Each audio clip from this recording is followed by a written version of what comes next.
C'est une formation que j'ai bâtie avec un petit peu ce que j'ai vécu moi personnellement et les rencontres que j'ai faites.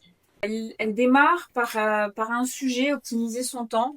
Parce que moi, quand je me suis installée à mon compte, que j'ai commencé à faire du conseil toute seule, je me suis aperçue que j'avais plein d'idées, j'étais passionnée, je savais bien faire mon travail, mais que c'était pas du tout structuré, c'était pas clair, c'était tout en vrac, quoi. Et pendant le Covid, j'étais au CJD, un centre de jeunes dirigeants, pour essayer d'apprendre à être entrepreneur, de gérer mon entreprise. Et j'ai fait une formation avec Philippe pendant le Covid. Mm. Et c'est une formation qui m'a beaucoup marquée parce que gérer son temps, optimiser son temps, c'est quelque chose qui m'a énormément aidé à piloter, à décider et surtout à déléguer. Et je m'en sers tous les jours. Donc en fait, cette formation vente de vin, c'est vraiment, pour moi, il fallait partir de ça, pour faire un état des lieux de où vous en êtes, de comment vous gérez votre entreprise, pour qu'après on rentre plus en profondeur. Mais je ne pouvais pas commencer cette formation sans ces 2 jours, qui vont être intenses, parce que Philippe a de l'énergie. Ça, c'était avant. Oh non, je pense pas. Voilà. Après, je déroule rapidement le reste de la formation. Vous avez tous lu le programme, j'imagine. Oui. Voilà.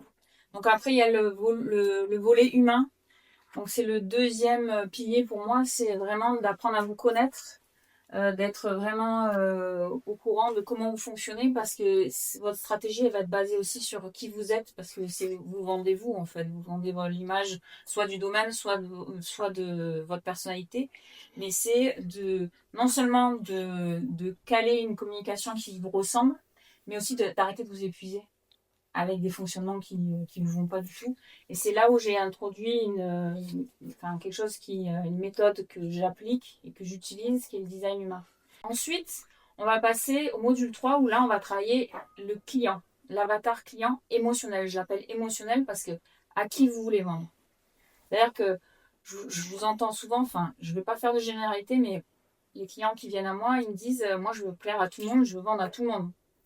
J'en connais, je pense que vous allez vous reconnaître, c'est dire je veux faire les vins qui plaisent.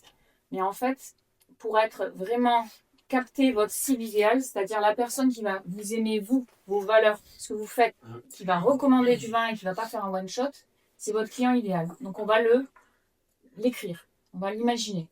Il a un nom, il a une manière de s'habiller, il a une manière de se lever le matin, il boit 3 cafés par jour, il va à la messe le dimanche, il fait 4 heures de sport par semaine. Vous allez tout décrire. Parce que toute votre communication, elle va s'adresser à cette personne. Et pour l'avoir fait moi, l'avantage de faire ça, c'est que quand votre client idéal vient à vous, il est déjà conquis par votre discours. Donc, il va venir naturellement et il va recommander du vin. Voilà. Moi, les personnes d'entre vous qui m'ont appelé, vous aviez lu tout ce que je faisais, vous avez compris mon univers. L'intérêt de la communication, quand elle est bien faite, c'est qu'on comprend vraiment quel est votre univers en quelques secondes. Et ça, c'est tout l'objet de ce qu'on va travailler pendant cette session. Ensuite, le module 4, Philippe réintervient.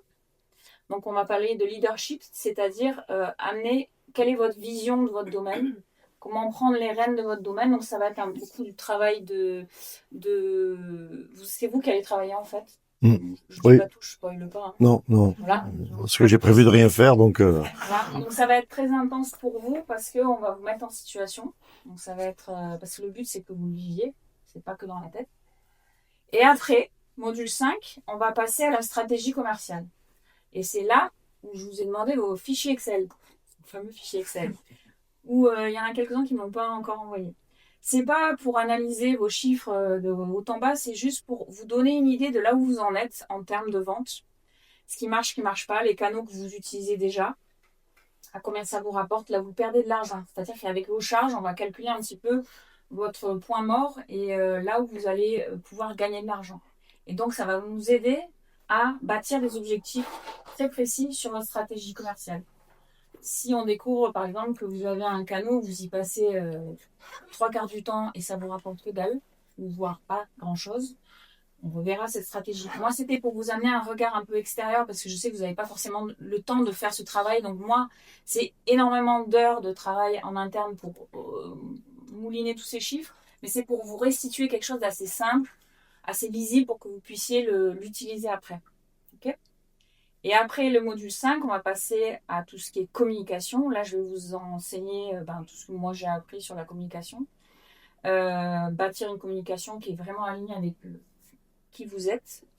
Et la dernière journée, ça sera vraiment tout votre storytelling. Je vais vous apprendre à parler de vous, vous mettre en lumière. Parce que ce que les gens veulent aujourd'hui, c'est savoir qu'est-ce que vous faites, qui vous êtes. Presque, c'est pas le produit qu'ils veulent acheter, c'est vous en fait. C'est votre identité. Quand vous achetez un jean qui est fait par une petite boîte à côté de chez vous, vous achetez pas le jean, vous achetez la valeur que ça représente. Ben, vos clients, c'est pareil.